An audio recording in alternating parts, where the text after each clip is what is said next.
All right, bottoms up, folks. Man, holy crap.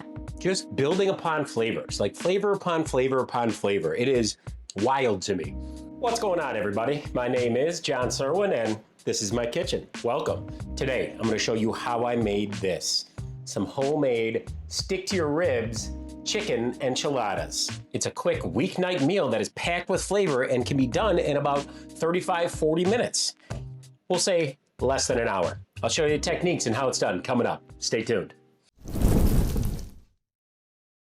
All right, folks, we're gonna make up a quick green enchilada sauce. When I'm making chicken enchiladas, I like green sauce. So this is a quick no-cook one. I do have one where, hey, if we have the tomatillos, I'll roast them and whatnot.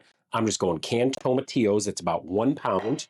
Juice of 1 lime. In here, I have 120 grams of white onion and about 1/4 of a bunch of cilantro. So I'm gonna go in with all of that. 1 serrano pepper that I took out the seeds but left the stems in. Got some pickled jalapenos. I just went mild. You can always add more if you want, but I don't want it crazy hot. Go in with, I would say, 3 tablespoons worth of some pickled jalapeno. 3 cloves of garlic that I'm just gonna lightly smash. I was gonna microplane it in there, but the blender's gonna do the work, so smash it with my hand. That's probably about a total of 15 grams. 2 really big ones and a small one. Some chili powder. Call it a teaspoon because I want this more of a tomato, garlic, jalapeno. I don't want it, I want the spices to be in there, but not overpowering. And then a teaspoon, which that's about all we have right here, of cumin. Since the tomatillos and the pickled jalapenos already have salt on them, we're gonna do 1 3-finger pinch right now, and we can always adjust later on. We're gonna give this a spin in our blender, make sure we're on, and give her a little spin. Check the consistency. If we want to thin this out a little bit, which I think I'm going to want to, could use some of the brine from the pickled jalapeno, but another one I like to use is just, I have some homemade chicken stock in here that I'll have to do a video for that, but I'm going to probably do about 1/4 of a cup of some homemade chicken stock in there, maybe 1/3 of a cup. Give her a little bit. All right, I think I like that consistency. I was just about to stick my finger in there. Never a good idea. Just be smart, take it off there, and I'm gonna grab a spoon. Oh, that is flavorful. Lime's there. You know what? Salt is there. I'm gonna leave the salt right now. Being canned tomato and the jalapeno nacho slices, the pickled jalapenos, salt is good right now. Not gonna mess with it.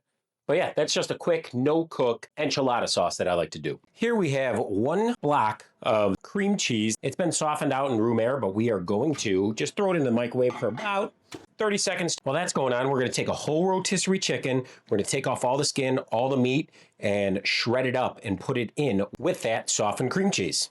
We now have our chicken taken off and I'm gonna shred it up, but first I'm gonna throw in, I have about 1/4 of a cup of some green onion that I had left over. We'll chop up some more for service. I'm gonna put in about 1/4 of a cup of the enchilada sauce in with the chicken and cream cheese. We could always add more if need be. This is where gloves come in real handy. We're also gonna check for bones while we're at it, because peeling apart a rotisserie chicken, sometimes you forget some cartilage and some bones. You know, let's go ahead and take a minute. I don't know about you guys, rotisserie chickens are one of the greatest things I can ever buy from the grocery store. I literally, look, hold on. Just got some cartilage right there. So let me toss this. She put it over there because Archie is right by my side and I can't get to the garbage can. Anyway, rotisserie chickens, like the amount of stuff you can do with them and what you can change them into, chicken salad, buffalo chicken, enchiladas. I'm gonna have to sit there, do a brainstorm, and come up with a rotisserie chicken series. All right, I don't want this like mush, so I'm gonna leave this thick like that with some bigger chunks of chicken. I think I'm gonna put in just a little bit more of the enchilada sauce. Give it a quick mix around. And yeah, this is our enchilada filling now. Time to start filling our enchiladas and put them into a baking dish. I don't like buying pre-shredded cheese, so I like shredding up my own. Pre-shredded cheese has anti-caking agents on it. Believe you me, it's not bad for convenience. If I can, I will be shredding my own cheese. I just don't like the way it melts with that anti-caking agent. So we got 1 block of some sharp cheddar cheese. Use whatever kind you want. Monterey Jack, Colby Jack, sharp cheddar, mild cheddar. Archibald's right here and gonna pick up any of the remnants. Oh yeah, there you go. Little piece of cheese for you, buddy. Oh, and he's running into my light. Thanks, buddy. You gotta go lay down, okay? Time to start assembling. I am going to put on some gloves. First, we're going to take some of that enchilada sauce, put it on the bottom of our pan here, just to get it coated up. See if I can just work it around like this. There we go. Perfect. When I'm doing enchiladas, I enjoy flour tortillas, but it's got to be corn for enchiladas. Take a tortilla, dip it in. I dip it on the outside, lay it down. Trying to eyeball this, and usually I just grab with my fingers, and that's honestly what I'm going to do. I kind of have a better feeling when I just grab with my hands. Take it, roll it, and boom, there we go. One done. That's simple. I'm going to go ahead and make up the rest of these. Sometimes I'll do both sides, but this is so creamy right now, I don't think I'm going to need it. Maybe I will do it. Why not? Let's do both sides. Might fall apart a little bit, but that's when we live and learn.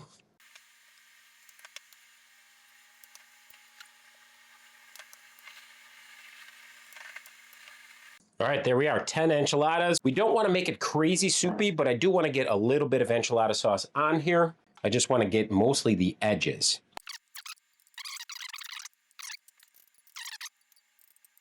There we are. Clean up the workspace a touch. And then what I like to do with the cheese is just so you can differentiate and see, I go with cheese just in the middle. So when it comes out, you can see where the enchiladas are differentiated from. So when you are serving them, you can take them out. And there we are. That's what they look like. And into a 350-degree oven for about 20 minutes to a half hour. Everything is cooked. We just want to get it warmed through and that cheese to melt. All right, into a 350-degree oven we go for about 20 minutes to a half hour. It has been a good 25 minutes and boom, that is what our chicken enchiladas look like. So you can still differentiate between all of them. What I'm going to do is put on a little bit of cilantro, make that green pop, and a little bit of green onion. All right, let this cool for about a good 10 minutes. We'll take it out and serve it. Time to attempt to get some of these bad boys out. I think I'm going to go with these two over here. So maybe get it out from here too. There we go. That side's nice. Hey, not too shabby, folks. Remember that leftover enchilada sauce? Just put a few dollops down. I sliced up some avocado, so I'm gonna grab some off. Whoop. Do the old fan out on there, just like such. This is some chipotle lime crema. I did this on my shrimp taco, and I'll link the video. You can find out how to make this chipotle lime crema. That's not making it look too fancy, but hey, should have probably taken that out of the fridge a little bit earlier so it would have spread nicer. Little bit of cilantro and a touch of some green onion. And there we go. That is it. That is how I like to present and eat my chicken enchiladas. All right, and there you have it, folks. My fully dressed chicken enchiladas. A quick weeknight meal that probably took a total of, if I wasn't filming, it would have taken me less than an hour. I'd say anywhere from 35 to 45 minutes with that quick green enchilada sauce we made up. And guess what? If you didn't want to make it up yourself, buy a can of it. So yeah, rotisserie chicken, corn tortillas, cream cheese, green onions, cilantro, cheddar cheese. Quick, easy, throw it in the oven for 25, 30 minutes, crisp up that cheese, crisp up those tortillas, and man, it is a tasty, tasty, like Mexican casserole. I know here in the Midwest, casseroles are actually kind of big. That's what I wouldn't exactly call this a Mexican casserole, but if that's what you want to think of it as, feel free. It's a little switch up from Taco Tuesday when we do Mexican food and say it's the winter time and 0 degrees or below zero. This is a great alternative to Taco Tuesday. Have a nice chicken enchilada fresh out of the oven, nice warm stick to your ribs. All right, well, nothing left to do but give it the old official taste test. And yeah, I'm going to go with the unadulterated over here first, with nothing on it except for the chicken, the enchilada sauce, and then I'll go with my toppings afterwards. Try not to scoop, but hey, you got to scoop on this one. All right, bottoms up. Man, that corn tortilla, I'm telling you, corn tortilla and enchiladas, like I do love flour tortillas, honest. And if I'm going to be honest, I would take flour over corn probably 7 times out of 10, 70% of the time. There is no way I'm taking flour over corn in enchiladas. Corn tortillas for enchiladas, just absolutely kick booty. That rotisserie chicken's perfectly seasoned, perfectly done. That corn tortilla, that enchilada sauce is so flavorful. Honestly, I don't know if I'm going to ever buy anymore because so easy to do and you can adjust the flavors how you want. You want it a little spicier, go a little spicier. Add a serrano, add poblanos, add whatever you want. I don't know if this would be considered Tex-Mex or Mexican food. I'm not exactly sure. Someone comment below. I'm going to lean towards Tex-Mex, but I'm not positive. So yeah, let me go ahead and give this one a shot with the crema and how I like it all done up. A little bit of cilantro, a little bit of crema, a little bit of avocado. If I had pico de gallo or guacamole, I would go that way too. Yeah, I'm just going to have to scoop again. This one's going to be a hefty bite, so might take me a moment, but yeah, it is.